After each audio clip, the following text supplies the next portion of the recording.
กราบสวัสดีสบายดีทุกคนมานี่บ่เทศสิพาทุกคนมากินต้มเอิงว่าสิเป็นยังไงหลังจากฝนตกเมื่อคืนนี้ได้เอิงมาก็สิประมาณ10กว่าโตะเอิงบ่ออกเดี๋ยวสิพาทุกคนไปเบิ่งต้มเอิงอันนี้คือต้มเอิงอันนี้สิเป็นเอิงเผามันจะมีเอิงเผาเอิงย่าง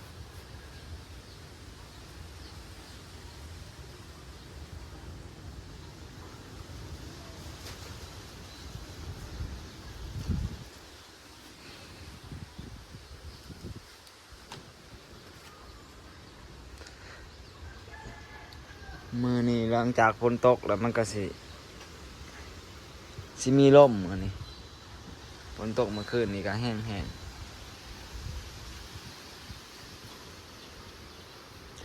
มังมองปีนี่ก็โคตรดกหูกกเลย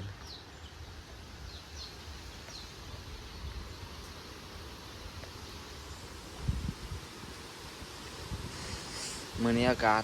หนาว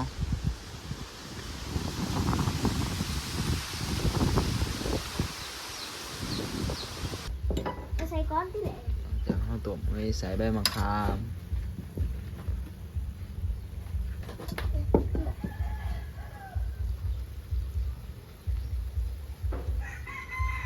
มาใส่อีก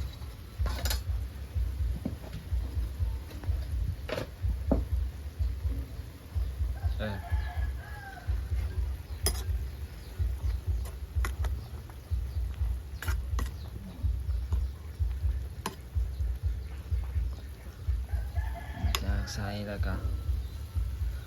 อัดไว้ทาอีกแป๊บหนึ่งหลังจากสุกแล้วถ่ายแล้วเปล่า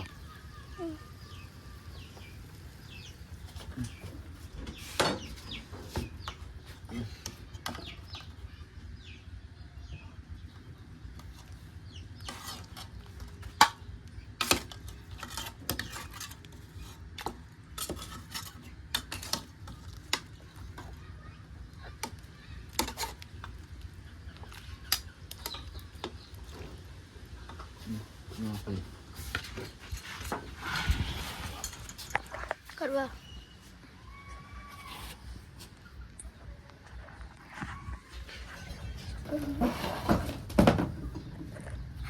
นั่งลงได้ดิ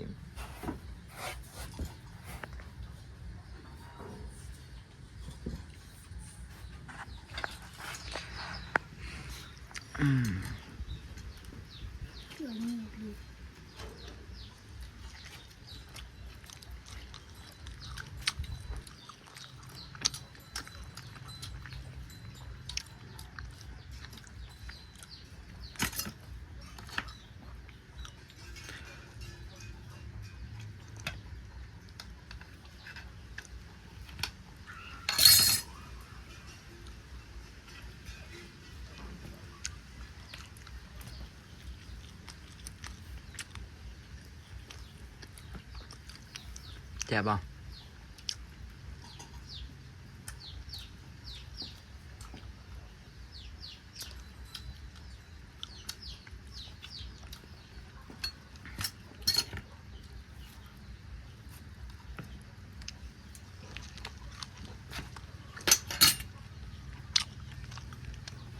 แบบต้มใส่ใบมะขามอ่อนมากินกันเลยมากินกันเลย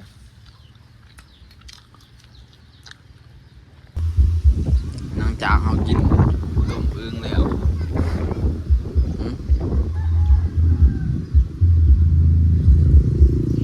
หลังจากกินต้มอึ่งแล้วเขาก็สิพาทุกคนมาเบิ่งหมักยมกงนี้ก็ดกนะทุกคนอันนี้ก็สิเป็นกงม่วงอยู่เพื่อนเขาเองเมื่อนี้กันละมันก็สิฝนตกเมื่อคืนนี้มาตอนเช้ามันนี้อาการมันก็สิมีลมจังได้ก็ฝากทุกคนกดติดตามเนี่ยเด้อกดไลค์เดี๋ยวคลิปนี้ก็สิขอจบเพียงสำนี้อันนี้ก็เป็นบริเวณ บ้านนาสนุเองเพื่อนขาหน่อยเองคลิปนี้ก็ขอจบเพียงสำนี้